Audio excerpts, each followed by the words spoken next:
પીપળિયાની સુમંદિત વિદ્યાપીઠમાં એસીબીની ટ્રેપમાં મનસુખ શાહને નર્મદા ભવન લઈ જવાયા છે। યુનિવર્સિટી એકાઉન્ટમાંથી 42 કરોડની ફિક્સ ઝડપાઈ છે। ધ્રુમિલના ઘરેથી રૂપિયા 1.5 લાખની રકમ પણ જપ્ત કરાઈ છે। આ સાથે ધ્રુમિલ શાહ પાસેથી રૂપિયા 6 લાખનો મુદ્દામાલ પણ ઝડપાયો છે। એકાઉન્ટ વિભાગના સ્ટાફ પર એસીબીની હાલ નજર છે। રૂપિયાની લેવડ દેવડ માટે મકાન ખરીદ્યું હતું। સંચાલક મનસુખ શાહ લાંચ લેતા ઝડપાયા છે। એસીબીના છટકામાં રૂપિયા 20 લાખની લાંચ લેતા મનસુખ શાહ ઝડપાયા છે। વચેટિયા દ્વારા રૂપિયા 20 લાખની લાંચ લેતા ઝડપાયા છે। મહત્વનું છે કે એમસીઆઈની પરીક્ષામાં પાસ કરાવવા માટે આ લાંચ માંગવામાં આવી હતી। ધ્રુમિલ અને સાવંત પણ એસીબીના હાથે ઝડપાઈ ગયા છે। એમસીઆઈના મોટા માથાના નામે લાંચ માંગ્યાની માહિતી પણ બહાર આવી રહી છે। મનસુખ શાહ મેડિકલ અને ડેન્ટલ કોલેજ ચલાવે છે। થોડા દિવસ અગાઉ આઈટીના દરોડા પણ પડ્યા હતા। રૂપિયા 20 લાખની લાંચનો કિસ્સો બહાર આવતા ખળભળાટ મચી ગયો છે। વડોદરા અને અમદાવાદની એસીબીની ટીમે વધુ તપાસ હાથ ધરી છે।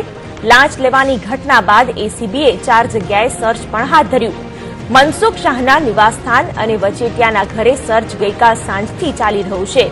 સર્ચ ઓપરેશનમાં વડોદરા એસીબી અને જિલ્લા પોલીસની પણ મદદ લેવાઈ છે।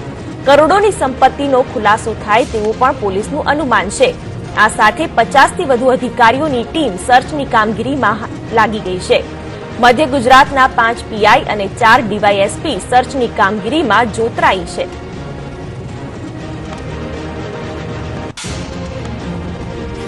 આ અંગે વધુ અપડેટ સાથે જોડાયા છે સંવાદદાતા મનોજ શર્મા। જી મનોજ, એક ખૂબ જ લાંબુ સર્ચ ઓપરેશન હાથ ધરવામાં આવ્યું છે।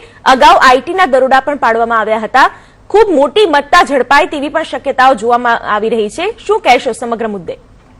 જી જરૂર, આ જે મામલો બન્યો છે હાઈ પ્રોફાઇલ રિશ્વત કાંડનો મામલો છે અને આમાં એક સુમંદિત વિદ્યાપીઠના જે સંચાલક છે જેમની અબજોની સંપત્તિ છે ને જ્યાં મેડિકલના પ્રવેશ અપાતા હતા, મેડિકલના જ્યાં અભ્યાસ કરવામાં આવે છે તેના સંચાલક દ્વારા 20 લાખની જે રીતે રિશ્વત માંગવામાં આવી હતી ને એ પણ એક વિદ્યાર્થીનીને પાસ કરાવવા અને સૌથી ચોંકાવનારી બાબત છે કે એમસીએના અધિકારીના નામે આ પૈસા માંગવામાં આવ્યા હતા। એટલે ક્યાંક ને ક્યાં આ રાજ્યવ્યાપી નહીં પણ રાષ્ટ્રીય દેશવ્યાપી એક કૌભાંડ કહેવાય કે એમસીએના જે અધિકારીઓ હોય છે તે ખૂબ જ મહત્વના અધિકારીઓ હોય છે ને એમના નામે એક કોલેજના જે સંચાલક છે તે લાંચ માંગે એ ખૂબ જ ગંભીર મામલો છે ને તેને લઈને એસીબીએ ટ્રેપ ગોઠવી હતી ને આ ટ્રેપમાં જે કોલેજના સંચાલક છે મનસુખ શાહ અને સાથે એમના જે 2 વચેટિયાઓ છે બંનેને રંગે હાથે પોલીસ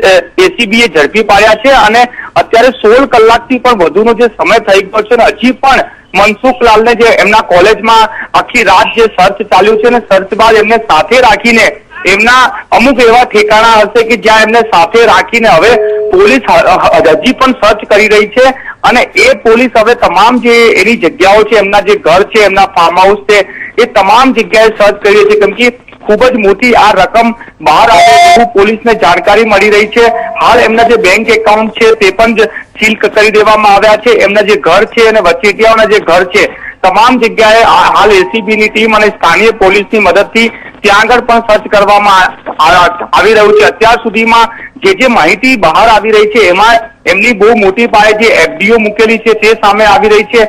એમના જે વચેટિયાઓ છે એમના ઘરેથી પણ રોકડ રકમ મળ્યા હોય તેવી પણ બાતમી મળી રહી છે અને ક્યાંક ને ક્યાંક કોલેજના જે એકાઉન્ટ જે વિભાગ છે તેને પણ આખું જે એનું હાર્ડ ડિસ્ક છે, કોમ્પ્યુટર છે તમામ કબજે કરી લેવામાં આવ્યું છે। એટલે કહી શકાય કે આ એસીપી આ મામલામાં તમામ તપાસ કરી લેવા માંગે છે કેમ કે આ ખૂબ જ હાઈ પ્રોફાઇલ મામલો છે। ખૂબ જ મોટા લોકો આનાથી જોડાયેલા છે કેમ કે આ જે કોલેજ છે એમાં ખૂબ જ રાજ્યના અને દેશના ખૂબ જ મોટા લોકો એમાં રાજકારણીઓ હોય કે અધિકારીઓ હોય તેમના બાળકો અહીંયા ભણે છે અને કહેવાય છે કે આ જે કોલેજ છે એ ખૂબ જ મોટા પાયા પર જે ડોનેશન લે છે તેના માટે પણ જાણીતી છે। મનસુખ શાહની વાત કરીએ તો 30 વર્ષ પહેલા એક સામાન્ય 10x10નું ડેન્ટિસ્ટનું ક્લિનિક ચલાવતા હતા અને એકાએક આટલા મોટા સામ્રાજ્યના કેવી રીતે માલિક બની ગયા, આટલો મોટો કેમ્પસ એમને કેવી રીતે ઉભું કર્યું તે પણ એક સવાલ છે। તેને લઈને એસીબી હવે તમામ એ તપાસ કરી રહી છે કે આ જે ગેરરીતિ થઈ છે એ ક્યારથી ચાલી રહી હતી, કોની સાથે આવી રીતે રૂપિયા માંગવામાં આવ્યા છે, કેટલા લોકોને આવી રીતે પાસ કરીને રૂપિયા લીધા છે, એ તમામ હવે એસીબી તપાસ કરી રહી છે। જી બિલકુલ, આભાર મનોજ।